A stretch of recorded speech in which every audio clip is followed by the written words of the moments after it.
I've been a volunteer since 2002. In addition to docent tours, I work in the gift shop, and for a number of years we had classes in the evening for adults, and I would act as hostess. I taught English at Neenah High School, and when we had retirements, I came here to purchase gifts, became familiar with the gift shop, and thought, you know, this would be something I could do when I retired. I've always believed that there was a strong connection between the literary arts and the visual arts, and it was delightful for me to be able to take some of what I knew from literature and realize how well it fit with what was going on here at Bergstrom-Mahler Museum. I chose two pieces by Paul Stankard. My experience as an English teacher included teaching an upper-level literature class which featured Walt Whitman. He encouraged those of us who read his literature to see what it was, that he never prettified anything, that in nature, the blooming of a flower above the ground was a result of the dark, deep botanical origin beneath the earth. And when I started to learn about the glass here and I saw Stankard's work, I thought, seems to me he's doing the same thing. So I found a book that we had in the museum gift shop and discovered that Paul Stankard was very much affected by Walt Whitman. It became an explanation of a creative journey, and I think Paul Stankard's creative journey began when he left the scientific world of industrial glassblowing and decided that he too understood that the root system and what lay beneath the pretty surface was what really created meaning to his art. It just seemed like a perfect fit. I've been a docent and a volunteer in the gift shop for about 4 years, but my history with the museum goes back much farther than that. I first came to the museum when I was 11 years old, just a few years after the museum opened. I came to an art class, and that is when I actually fell in love with antique French paperweights. I volunteer for the museum because I fell in love with the paperweights when I was a girl. Even though I only volunteered for a short time in college, over the years I just regularly visited and supported the museum and enjoyed watching the collection grow, and it's just given me great satisfaction. I selected a piece from the Mahler Germanic glass collection, a covered Schwarzlach goblet. I'm just amazed that something that is so delicate and beautiful has survived almost 350 years. It was a utilitarian object. The cover was decorative, but also served the purpose of keeping debris and insects out of the drink. I like that it's probably one of a kind. It was made undoubtedly by a house Mahler, an independent artisan who got the glassware from the factory, and then he took it home and he applied a thin layer of black enamel and then carefully etched it away. I like the German mottos on it that kind of tell us that a message that's pertinent even today, that life is short. Know what's important. Look forward to your heavenly reward. I hope visitors gain an appreciation of glass as an art medium. I find it very satisfying to be able to help introduce other people to art glass. It's really satisfying to me when someone comes in and I think, you know, I'm just going to look at a few paperweights and walk away just really stunned at the magnificence of the glass we have in this museum. I've been a volunteer docent for about almost 15 years, but I've been involved with the museum since 1976.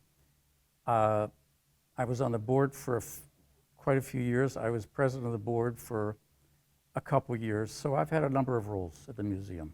Whether it's children or whether it's adults, I like to give them the idea that all art, whether it's poetry or drama or glass or painting, has certain qualities that are universal and timeless, either in terms of the theme, like lost love or fear of death or whatever it is, or in terms of the design, balance, symmetry, coordination of color. These are things that I think people over the centuries have appreciated. The universality of a piece of art is one of the main things I'd like to get across. One of the pieces I picked was called Enchanted Stairway. It's a fused glass piece, and it has different colors in it. I like it because it has a lot of qualities that struck me. Number one, there's a certain degree of realism in it, even though it's an abstract piece, but you can look at it and you can recognize that there are stairs. Number two, it's beautiful to look at from any direction. And number three, the form and the shape of it is such that I could look at it for years and still be stimulated by it. I think a good docent is such, just like a good teacher is exploring, just like the students are, as opposed to being someone who knows all of the answers totally and just feeding it to the people. So anything that's helping people get a skill and learn, I enjoy. And I think that's one of the reasons that I like to be a docent. I like people to get some basic messages about art. The Bergstrom-Mahler has been a part of my life for more than 40 years, and that's one of the reasons that I've wanted to volunteer here. My wish for anybody coming to this museum goes back to my own background. Back when I was a college student, and one of the prerequisites you had to take was Art 101.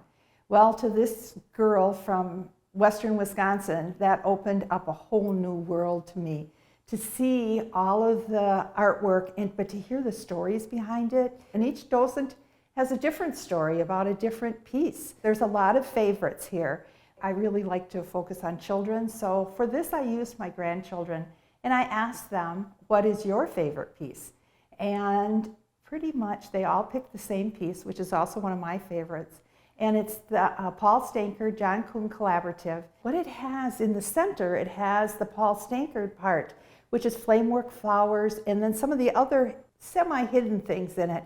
And then it's surrounded by this beautiful reflective glass. And it's just a stunning piece. I find that people circle that piece because when you see it from different angles, you see different parts of that piece. The most joy I get coming down here and being a docent is it enlightens me. When we get a new exhibit, I get to find out the story of that one, of what's the artist wanted to do, what part of the country they're from. Sometimes it's even foreign. I learn more about another nation.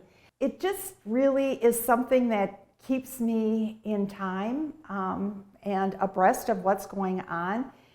I've met wonderful people doing this. They've become friends, and it's part of my community. It is embracing something in my community that I can be a part of. I hope that every guest who comes to this museum realizes not only what a special place this is, but what a special kind of art is in this museum. And the magic of glass is something that I don't think can be viewed any other way except by actually coming in to see it. There are so many different aspects to glass art that I think for many people who are used to holding a glass or looking through a glass, they just don't have any understanding of how beautiful glass can be as a medium. And the more I learn, the more I love this place. I think it is a magical place filled with lots of wonderful people, and it's a great place to spend some time. I probably would talk about the Barry Sautner piece. Not only is it one of my favorite pieces because I think it's one of the most beautiful pieces that we have, certainly one of the most fragile pieces that we have in the collection. And I actually saw Barry Sautner at several shows, and his backstory is that he was a glass artist who developed a condition that allowed him not to be able to work with hot glass anymore. So he took the talent that he had and the creativity and started using it on cold glass in a way that to me is amazing. To this day, it's amazing to me that what he could create out of the cold glass as opposed to working with the hot glass. So I love the story and I love the piece as well. It's the stories behind these pieces that brings them to life, and I think that's another thing that I hope that visitors will see, is that they're not just inanimate objects, but there is a history to them and a life to them that really makes them come to life. I'm honored that the museum has chosen to do an exhibit that's kind of curated by docents. We are the kind of the front line for many people who come into the museum. I think we see that as an important job, and I know for myself that I see it as kind of a mission to make sure that everybody who comes in here goes back with a little bit of the magic that is in this museum. If I really think about it, Emily Brock is probably the reason why I started to volunteer at the museum. All of a sudden, you know, the light went on, and hoping that whatever I do, whether it's taking a photo to archive, a photo of a piece of glass to archive it, or just to be here to talk about glass, you know, hopefully that will encourage people to spend more time and really dwell on a piece instead of doing a quick glance. My favorite piece of all the different pieces that I've seen and photographed and shown to people while being a docent is the Emily Brock when she's looking at a couple of pieces of glass. So the cool thing is she's standing up and her hands are behind her. The pose that she has is exactly the pose that I've been doing so many times, not only in front of glass, but also in front of different art pieces, no matter what museum I'm at. And that has to do with the dwell time. You know, just standing and looking and drinking in the entire piece, whether it be a glass piece or another piece.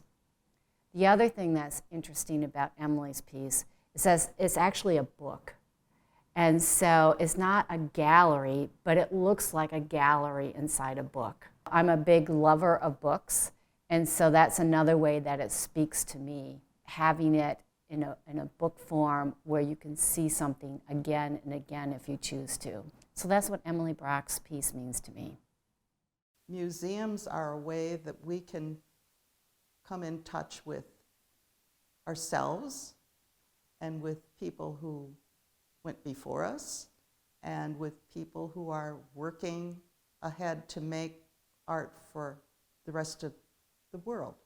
Probably my favorite memories are those that I have when I'm with children. One that really stands out for me was when we had an exhibit of glass from other collectors, and there was a piece of a man lying on the ground, but the children, seeing that piece, had such profound stories that they attached to that. And that's the case with other pieces as well. Blue is, for me, evocative of so many emotions. I am really fascinated by the technique of reverse glass painting, which is technique used in blue.